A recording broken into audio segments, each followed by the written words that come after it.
თავისთავად გამოცდების შემცირებაში, ეროვნული გამოცდების მოხსნაში და ბავშვებისთვის ნაკლები სტრესის მიყენებაში ცუდი არაფერი არ არის.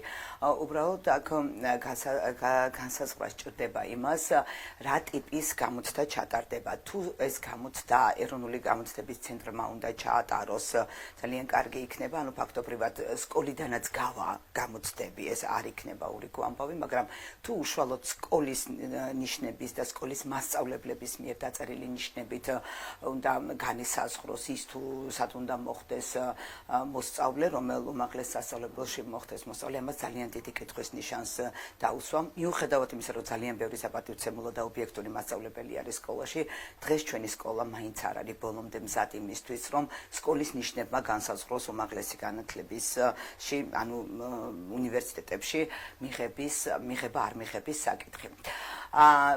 ანუ მარტივად რომ ვთქვათ, თუ ისევ ეროვნული გამოცდების ცენტრი ჩაატარებს სასკოლო გამოცდებს და ამ ნიშნებით მოხდება მერე ბავშვების უნივერსიტეტში ჩარიცხვა, ამაში ცუდი არაფერი არ არის, ეს იმ თავითვე ასე იყო დაგეგმილი.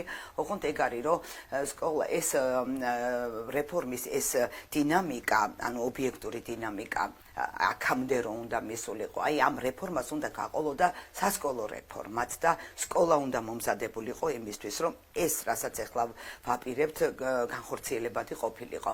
თუმცა ეს არსად შესწავლილი არ არის, არსად გაზომილი არ არის, მე არ მინახავს ყოველ შემთხვევაში კვლევა, რომელმაც გაზომა ის თუ სკოლა დღეს რა დონეზე არის, თუ უცხოურ კვლევებს დაუჯერებთ განსაკუთრებით პიზას შეფასებებს არ გვაძლევს ამის თქმის საშუალებას, რომ დღეს სკოლა მზად არის ამისთვის. ის თუ როგორი იქნება და გაამართლებს თუ არა ეს სისტემა აბსოლუტურად დამოკიდებულია იმაზე, თუ როგორ განხორციელდება, სად მოხდება გამოცდების ჩატარება, ვინ იქნება გამოცდების, ვინ ჩაატარებს გამოცდებს, რამდენად არის ბმა სასკოლო პროგრამასა და საუნივერსიტეტო პროგრამებს შორის. იმისთვის, რომ სკოლა ეს პასუხისმგებლობა, რასაც ახლა ეს ცვლილებები აკისრებს, ეს პასუხისმგებლობა თავზე აიღოს, საჭირო არის სკოლის ფუნდამენტური რეორგანიზაცია.